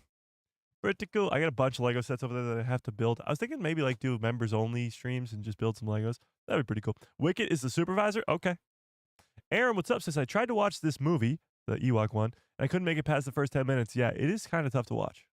Not gonna lie. Kind of tough to watch. Yeah. The turkey neck is the supervisor? Now that I can get on board with. We only have 70 likes in this? Are you kidding me? Smash a freaking like on the stream if you have not already. Oh my God. Are you kidding me? Got 100 people here. All right. I appreciate it. I appreciate it. All right. Let's talk about... let's talk about this. So we got a few new posters and stuff from Skeleton Crew. This poster was from episode 4. Let's take a look at this. So this is, of course, putting Neil out front and center because it was the Neil-centered episode, kind of. Then you got all the kids behind him on one side, Jod and SM33 over there, and you got the tower behind them. Weirdly, though, Heine was not in this poster. The love of his life. You know? Oh my God. That's just horrible. Fall off of Knights of Melvin needs to be studied. Okay. That's just horrendously mean. Okay, but let's take a look at this too. So this is another thing that they posted for catch up on episode 4 before episode 5. This was from last episode. Now the weird thing is they focus on, of course, Neil because this was a Neil-centered episode, but they focus on the satellite outside of the planet. Now we talked about this before. What do you guys think this is actually going on? Like, what's going on here? What is the satellite for? Now, before you say it's to hide the planet, that's what the nebula does. The nebula hides the planet from the rest of the galaxy. What do the satellites do? And while you answer that, we see KB looking at SM-33, foreshadowing that she might be the one who can fix her. Possibly. She does mention at the end of the episode that it is possible for them to fix. Yeah. And then you get Jod coming in, saving the day right up at the top. But what do we think this satellite is all about? All these satellites are seen around at Aten and also around at Akron. But what do they do? What are they there for? The final episode, Neil gets married. Oh my God. Have you seen the Skeleton Crew merch on the Disney store? No, I didn't. I did not. Darth Conan, what's up? Merry Christmas to you. Operation Cinder is the best option for these devices. I think it is very similar to Operation Cinder, but they must have been created a lot longer before Operation Cinder was even a thing, you know? They are sleeping satellites. Sounds like a song to me. Sleeping satellites. I hope we get more KB. KB's great, for sure. Hopefully we learn about her medical needs that her parents say that she has. So anyway, KB's moms don't understand KB's force sensitive and consider KB to have a medical condition. I do like that theory quite a bit. If anybody were to be force sensitive, I would say it would be Wim, but KB's a close second. Yeah. Indeed. C-3PO's the supervisor? Oh my God. Chopper's the supervisor? You guys are crazy. The satellites monitor all communications and ships in the area. Make sure no breaches happen. But they allowed the Onyx Cinder to come into at Aten and leave at Aten without any sort of repercussions or anything. So why were they so easily able to go through the barrier outside of at Aten if these satellites were supposed to deter that? Mike says, what if the satellites are just a failsafe? Things go wrong and they torch the planet. Not the Onyx Cinder. Wait, what? Oh, not Operation Cinder, but an earlier version. I like this theory quite a bit, actually. Let's talk about this. All 8 of those other planets were destroyed. The question becomes, why were they destroyed and who destroyed them? Well, what if, like Mike just said there, all of those satellites around the planet are a failsafe, and if whatever is happening on the planet gets found by a bad guy or whatever, the planet just gets torched by its own satellites that come down and just destroy it like an early version of an Operation Cinder. That would be wild. I like the theory quite a bit. Wyatt says, I don't think that the Empire has anything to do with at Aten, but these satellites are probably the weapon of the Jedi or something used to destroy the planets. I like that. I like that these satellites could be used to destroy the planets in a fail-safe sort of way. I do like that. But I agree with you. I don't think it has anything to do with the Empire because this is long. We're talking long before the Empire. Long before the Empire. Yeah. You're doing a Star Wars marathon today? That's awesome. What are you on now? You started at 7 in the morning? What movie are you on now? It's hard to do a Star Wars marathon because it takes like days. It's not just a one-day thing, you know? Justin says, I'm curious to see how many centuries have passed on at Akron. Oh, since at Akron fell. Well, it does say decades. So I don't know how long ago these planets were destroyed, but they must have been around for a lot longer than they were destroyed, so it's been quite some time. You're on Return of the Jedi? Nice. So you've watched the entire prequel and original trilogy already. That's wild. Yeah. Yes, I meant Operation Cinder. Crazy that the ship has a similar name. Yeah. Operation Cinder, the Onyx Cinder. Coincidence? I think not. It's definitely not a coincidence. I mean, one, they both start with O, And they both have Cinder as the second word. So started that Rogue One, doing it released prequel trilogy next. Oh, you started that Rogue One, then watched the original trilogy, then you go to the prequels next? Ah, interesting. That's a cool way to watch it. Rogue One first, then the original trilogy, then the prequels. I like that.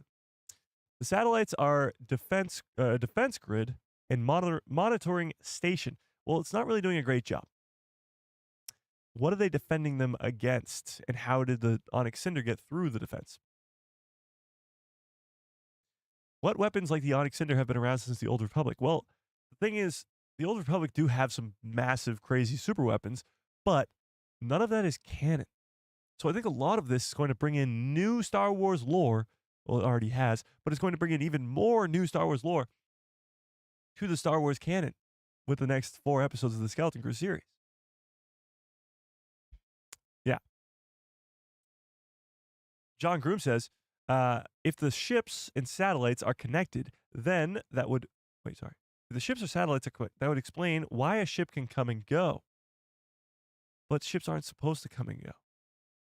The lowdown says, Neil will remember the big cannon on at Akron, and when he is on at Atten and they have a battle, he'll remember that they have one too. That is interesting, because I don't think the people of at Atten installed that giant cannon on top of the school. So that means on at Atten, there is a giant cannon on top of the school. But why? What are they protecting themselves from? The big questions around the hidden 9 planets are very interesting, and they still remain to be: who hid them, why did they hide them, and what did they hide them for? What is the purpose of the planets? And I hope by the end of this show, all those questions will be answered, but I don't know if they will. I really have no idea. Maybe the satellites control the time of the planets, and that's why they've been selected from the rest of the galaxy. What's the time? No, Star Wars is weird because all planets kind of take place or have the same time, same day time amount. It's not like the real world where you watch like Interstellar, like you mentioned, and you go to a different planet and time works differently there. It's not a 24-hour day. But Star Wars is fiction. It's fantasy, I should say. It's not science-based. Yeah. Do you think all the parents were a part of the Onyx Cinder's crew? No. I think the whole Onyx Cinder's crew is dead. Yeah.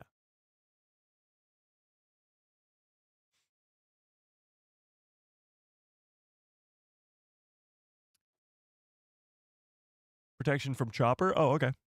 Okay. We got to find more about the great works in the next episode. Well, that's a possibility. Again, this is likely to happen tonight.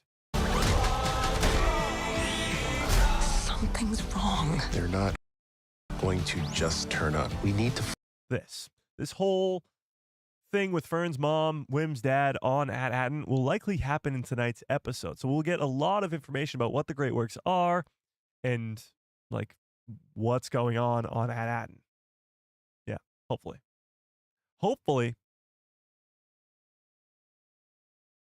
Darth Cohen says, what if this is where Finn grew up and this is at Atten? Wait, sorry. And at Atten is just an early version of a First Order base. Well, that was a theory that went around early on. That this had to do with the First Order and what happens in the sequel trilogy. But that kind of went out the window when we learned that this is a very old thing from possibly the Old Republic or the High Republic era, where these 9 planets were hidden away, and I don't think it has anything to do with the First Order. Yeah. SM-33 killed all of his crew? No, I think they killed each other. They probably turned on their captain. Yeah, they probably turned on their captain, and then SM-33 helped the captain. I don't know.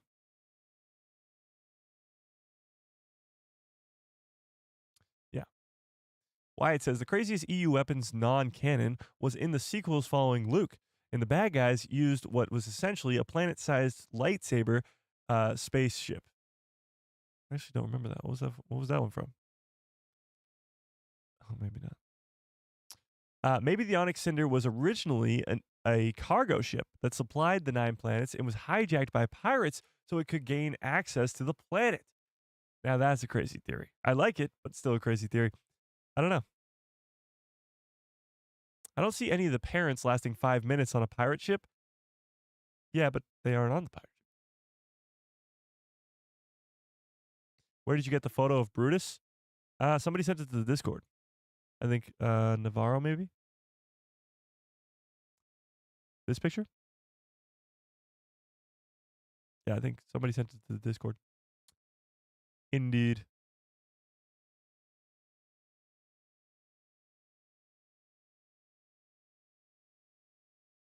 Another Mike who loves Star Wars says, Skeleton Crew is an amazing tie to the Old Republic lore, but also driving a story forward in so many areas. Sequels, Peridia, what happened to Din, Ahsoka, Thrawn, etc. Yeah, Skeleton Crew is a freaking genius, great show. And the issue is that nobody's watching it. Well, obviously not nobody, but, you know, not as many people are watching it than other shows. The viewer numbers are still very, very low.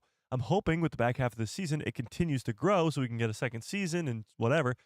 And we can get the message across that this show is incredible and people need to watch it. But the issue right now is viewership numbers. So tell your friends, tell your family that this show is incredible and they should be watching it because it is. And it should be getting a second season and it should be continuing to keep growing. Yeah. Justin says, I think Judd is highly misunderstood and is actually a good guy who's just been looking for a chance to be good again. Perhaps as a pirate, he thought he was doing good at first, but it got out of hand. I don't think so. I don't see it that way. He hasn't given me anything to believe that he's a good guy. At least not yet. Yeah. Ahsoka is still better in my opinion. No, I don't think Skeleton Crew is the best Star Wars Disney Plus series. We've only seen 4 episodes. It's got still a whole half of a season to go. Ahsoka I still think is better. Mando I still think is better. Andor I still think is better. It's in the conversation with like the Acolyte, Kenobi, Book of Boba Fett. It's in that conversation right now. So it'll be interesting to see where it ends off. Still got 4 more episodes. If these next 4 episodes are all bangers, it could be up in the conversation with The Mandalorian and Ahsoka. But for now, it's not. What if Wim's dad and Fern's mom used to be a thing? And Wim and Fern are actually step siblings? I don't see that happening, but yeah. Yeah. Where do you think a season 2 would go? Well, they did talk about this, John Watts and Chris Ford. The possibility of a second season and their plan for a second season would be a big time jump, a 3 or 4 year time jump because they don't want these kids to look older when they're playing younger, like in Stranger Things. So it would be a pretty big time jump, but it would make sense because in between Skeleton Crew and the next season would be Ahsoka season 2, the Mandalorian and Grogu movie, so they'd have time. So I don't know what the story would be because we don't know how this first season's going to end, but I don't know. Wes says, whoever runs At-Atten probably used to run the other planets too. Maybe. I think the Republic at the time, or whoever the government was at the time, probably ran all the 9 planets, and the supervisors just ran their own individual planets. But maybe. Did you see Andor's budget? Oh my God, makes the Acolyte look cheap. Oh yeah.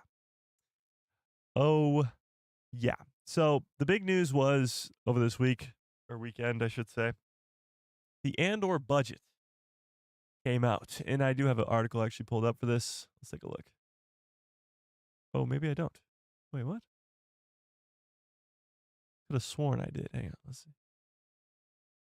Oh, I did. Yeah, here we go. I did indeed.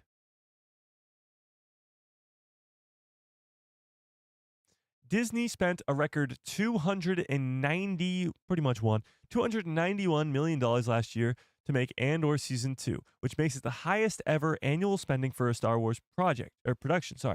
This takes a total budget for Andor Season 1 and 2 to $645 million.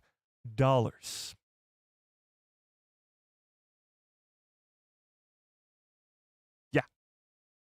So Season 2 is even more expensive than Season 1, which does mean that there's going to be a lot of hopefully really good, cool scenes in the second season. But it is a 12-episode series. So when you look at it, yes, it's more expensive than all the other shows. And it makes sense because it's 4 more episodes longer. It's a whole half a season longer. Now, that's just too much money. I know it takes a lot of money to make a project like Star Wars, but there's got to be a way to cut expenses somewhere. I'm not complaining because I know that Andor Season 2 is going to be really, really good. But when you see those numbers, it just gives them something to complain about. It gives people so much to complain about. Yeah. It cost $650 million to make 2 seasons of Andor. That's crazy. That's crazy. It's pretty wild. But yeah, that's the news with Andor Season 2. $291 million. Yeah. But what are you going to do? It's a great show. They're not playing around with Andor Season 2. They are not. No, they are not. Clearly. That's why they aren't doing 5 seasons. Well, I'm guessing if they did the 5-season plan, that it would have been shorter seasons and less money per season. But yes, that's probably a reason as to why. Yeah. Lucasfilm is good at so many things. Budgeting is not one of them, LOL. I honestly don't know. I don't know how much money it takes to make a movie. I don't know how much money it takes to make a show. I have no idea. But when you look at $291 million, all you know is that's a lot. That's a lot of money. Yeah. Star Wars makes me happy. It makes me happy too. That's why we're here. That is why we are all here. Jordan says, almost as much as I've super chatted. Exactly. Jordan could have single-handedly been the guy who made the budget for this Andor Season 2. Yeah. This is going to be the best. It's going to be huge. I agree. I think Andor Season 2 is going to be incredible. Comes out April 22nd, which is awesome. It's only a few months away. I mean, it's like 6 months away. But still, it's coming. Andor is every bit worth $600 million. One of the best series ever, regardless of the genre. I agree with that. But still, people who like to complain about things are going to see that and go, oh shit. Andy Serkis costs a lot. True. You got some big time actors in the show, and that's not cheap. You bring back Ben Mendelsohn, maybe bring back some other actors and actresses. Money adds up.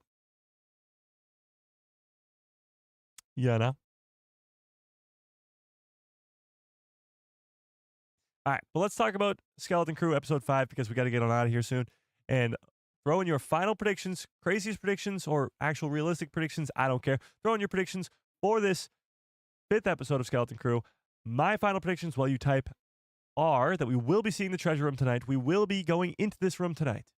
Jod Nawood will turn on the kids tonight, and we will be left on a cliffhanger of the kids having to run away from Jod Nawood. Not only that, we will get bounty hunters tonight. We will get pirates tonight. We will get booby traps tonight because Jake Schreiber is giving us a banger with this 5th episode of Skeleton Crew, just like all the 5th episodes of these Disney Plus shows have been over the last 4 weeks. But we're going to see another great episode for the Skeleton Crew series, and I cannot wait. But tell me what you think in the chat. What do we think? Final predictions before we go and before you have no chance to say any more predictions. Tell me in the chat right now. Right now, chat. Love Ben Mendelsohn in Rogue One. He's great. He is great. Nap time. Bye, guys. Merry Christmas. Merry Christmas, Ryan. Have a fun nap. The Emperor must be in Andor Season 2 if the budget is that high. The Emperor in Andor Season 2 would be pretty sick. I don't want him to be like wielding his lightsaber or electricity or anything. I just want him in the Senate making like a Bad Batch Season 2 type speech. Captain Brutus. I think Captain Brutus will definitely be in this episode for sure. Jod Nawood will have a Love Actually reference since Jude Law was in that film. That'd be pretty cool. What movie do you watch for the holidays? The family watches Lord of the Rings. That's actually really funny. Favorite Christmas movie, if that's the question. Favorite Christmas movie is Elf. Not even close. Elf is the GOAT. But me and my friends just started watching the Lord of the Rings movies. So we watched I've seen them before a long time ago. Don't really remember much of them. I remembered a lot of the Fellowship of the Ring. But we watched the Fellowship of the Ring last Saturday. We're watching the extended cuts. So Fellowship of the Ring was 3 hours and 43 minutes, or 49 minutes. Almost 4 hours long. Two Towers is going to be 5 minutes longer than that. So almost 4 hours long. And then Return of the King is 4 hours and 23 minutes. 4.5 hours long because it's the extended cut. But yeah, it's just funny that you mentioned that. Yeah. Cool. And I also did get a bunch of Star Wars shirts yesterday from my friends, but one of them was a Lord of the Rings shirt, and it was really funny. It said Mordor Fun Run, and it was Frodo and Sam running across to Mordor, and it said Mordor Fun Run. One does not simply walk. It's a great shirt. Maybe I'll wear it on stream one day. Okay, but predictions for episode 5. Darth Thor says, I think you're spot on for episode 5. We're going to get the snowy planet, pirates, bounty hunters, treasure room, kids betrayal, kids stuck on the snowy planet at the end. That's a lot to be in one episode, though. That is a lot. So maybe we're not 100% right, but yes. Jod will die at the end of this show? Oh my God. Fern would be awesome with the lightsaber? Yeah, she would. Extended cut? Yeah, this is extended cuts of Rings of the Lord of the Rings on HBO Max. We get to the treasure room, but it ends right as we get there. That's a possibility too. The treasure room is a big cliffhanger when they get there. Yeah, that would stink. I think the treasure room will be in episode 6. Okay. I respect it. KV reprograms SM33, who gives them the information to go to the banking clan house, which is on the snow planet. But why would he do that? I will watch Star Wars Xmas special tonight. Oh, will I watch it? No. The holiday special or the Lego holiday special? Bounty hunters in the next episode. Parents planning to go help, and the message gets out there, which the bounty hunters see. But the bounty hunters are on the Onyx Cinder. When we look at the trailer here, Find them. We're not alone down here. Oh, be warned. They're booby traps. Pirates and mountains where none dare to go. If you hear this, this scene right here of Fern's mom if you hear this, sending a message to the kids. This is in the Onyx Cinder. This is in the ship. But those aren't the kids. These are the pirates. So the pirates have taken the Onyx Cinder, and it looks like they're in space. So at some point in this next 4 episodes, the pirates will take over the Onyx Cinder, meaning the kids and Jod are no longer on it. And they find the message that Fern's mom sends to them. But I don't think that will happen in episode 5. No, I do not.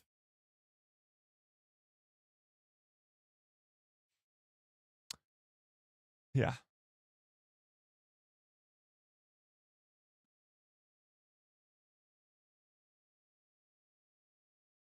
Santa, I know him. True. Fellowship of the Ring is my favorite. Nice. Nice. Maybe Jod's hands. Oh, maybe Jod hands in the kids to the bounty hunters? That would be crazy. That would be crazy. Also, Lord Vader will show up in Andor Season 2 and cook like he always does. That would be great. I'd love that. I'd love that. Anakin comes in and kills the younglings? Oh, okay. Wim's mom has a message for him, revealing she was a Jedi. What? That'd be crazy.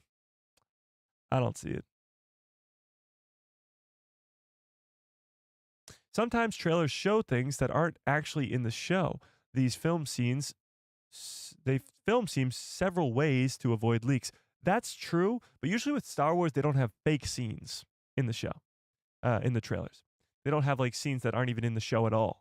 They do have trailer magic where some scenes may be a little bit different, but they don't usually have fake scenes. The MCU has done that with fake scenes, but not usually Star Wars. Yeah.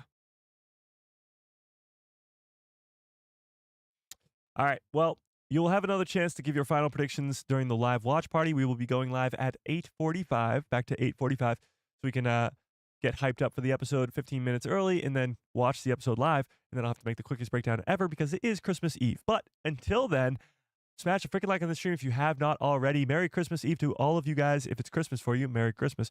And happy holidays to everybody else.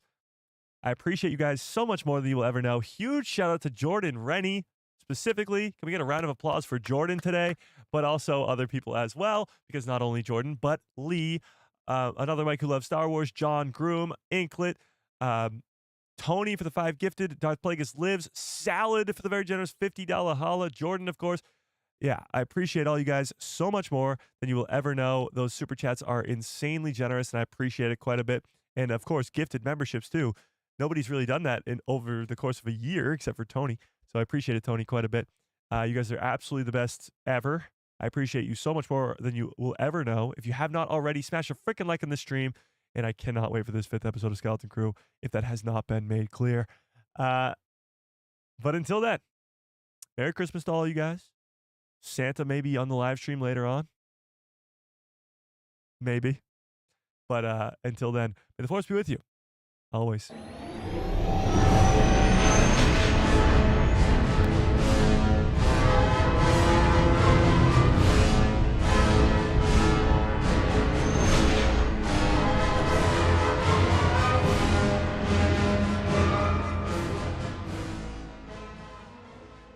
Oh, yeah. What a great stream. What a great show. You guys are the absolute best. I appreciate you all so much more than you will ever know. Wow. What a stream. This might be one of the greatest streams of all time. It's up there with like that one where I dumped the freaking cup of blue milk on my head. But I love it. Nothing better than the Christmas Eve live stream. And of course, a Christmas Eve watch party later on in about 4.5 hours. So watch out for that. Until then, I hope you have a great rest of your evening. Great rest of your lives, a very happy holidays, and good night, everybody. Oh, wait. Before we get out of here, I didn't end this poll. I didn't end the poll. Do you think Nina Nawood actually exists? 77% of you say yes. I think we're going to have to wait to get the answer to that one in episode 7. But until then, I hope you have a great rest of your evening, great rest of your lives, happy holidays, and good night, everybody.